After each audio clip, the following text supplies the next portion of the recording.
Yusuf Sebaggala y'omu ku basuubuzi abakosebwa mu mataba agaakuba Kampala ku nkomerero y'omwezi ogw'Ekkumi omwaka oguwedde. Ono yalina amaduuka 3 mu linnya lya Bamaster Form Traders nga gonna gaali gasuubuza mifaliso wabula gyonna ne gyonooneka. Nze basajja bannange mbabuulira amazima nafiirwa piisi 6 ez'emifaliso. N'egimu giri ku kkubaawo, n'egimu nagisasulidde kasasiro. Abasajja abakasasiro abatikka kasasiro nga nsasula misasulire okugiteeka ku ki. N'emirala gikyali eri ku balukoni. N'emirala nagitutte n'ensuula emutundwe mu kikomera ky'amakwano gwange musajja mugaga. Sirina nafiiriddwa emifaliso egya seppulingi. Emifaliso egyo mutera okugiraba Abachina bagituzingira gijjira mu bubokisi. Nafiiriddwa emifaliso gyabadde 7 egya seppulingi nga buli gumu ngutunda $1,600,000. N'enfiirwa emifaliso gya Identity Premium nga buli mufaliso gwa $800 kubanga guba inches 10. Emifaliso egyo gyabadde 6. N'enfiirwa emifaliso gya 5x6 Identity inch 10 nga tukutunda $58,000 emifaliso 4. Nafiiriddwa piisi z'abaana abagenda ku ssomero kuba ffe twetegeka. Nga bwe guli ku basuubuzi abamu, ne Sebaggala yali yeewola ssente okusobola okuteeka mu bizinensi ze, kyokka olw'embeera eyaliwo ebintu byonna ne bigootaana. Kati nga bayise emyezi 8 Bukyanjege neegwa, tukitegedde ng'abawola Sebaggala bwe batadde ennyumba ye ku nnyondo basobole okuggyayo ssente zaabwe. Amaka ge agoogerwako gali mu bitundu by'e Bunnamwaya ekisangibwa mu ggombolola y'e Makindye Ssaabagabo, era tusanzeeko obulambe obulaga nti gatundibwa. Ennyumba eno bawandiiseeko nga bamanja ssente zaabwe zaakimuleti nga zaava $1,805,000.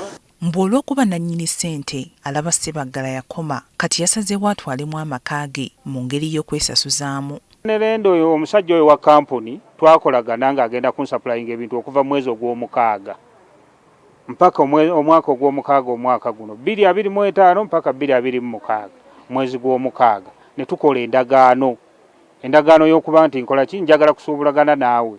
Ne ssente bwe namunnyonnyola nti amazzi gatulumbye ye yagamba tayagala kumanya. Ebyo takola ki? Tabimanyi. Wabula ekintu kye yajja ne tunegosetingako n'alaba ewange kati ayagala kutwala mu maka ge gayagala okukola ki? Gayagala okutwala ku $1,800,000 ze yali ansapuliyinze nga wasigaddeyo $1,000,000 zali 48. Ne kati yazikuziza mwaka mulamba n'azibala nti yayagala $1,800,000. Sebaggala agamba nti yali afunye essuubi olw'ensimbi omukulembeze w'eggwanga ze yasuubiza okuwa abasuubuzi abakosebwa, wabula nga nazo zifuuse musu gw'ekanyanya. N'entambula nabadde ngende wa Prime Minister ne baŋŋaana saasobodde kumutuukirira. Ewa Minisita Balamu simanyiiyo, ofiisi simanyi weeri. Ne bannange nsaba kunziruukira, nsaba buyambi. Siina kyendya. Rita Namutebi, mukyala wa Sebaggala, wakati mu maziga, agamba embeera mu kiseera kino yabasukkako kuba n'abaana baabwe ebyokusoma baabivaako dda. Embeera mbi kuba abaana bange baali basoma. Emirimu gy'omwami gyaggwaawo. Gamumanyi abaami olumu bagumu asobola obutagamba kikyayitamu. Akigamba akomyeyo nzi agenda okingamba nga olwedde kyengedde. Namubuuza waki bulijjo toŋŋamba. Ekyokulya tebakyakifuna, abaana basiiba wange nze mwannyina. Okusoma tebasoma nange sirina ssente. Tulinako n'aba secondary nabo tebasoma. Wasiniyafu naye tasoma bali babiri. Tusaba ku buyambi bannange asobola otuyamba n'asobola okuba nga afuna nazaawo bizinensi ye. Omwaka oguwedde omukulembeze w'eggwanga yavaayo n'asuubiza abasuubuzi abakosebwa nga Sebaggala obuwumbi 200 okubayambako okwebbulula, wabula we butuukidde olwaleero ng'ebikwata ku nsimbi zino bikyali by'amatankane.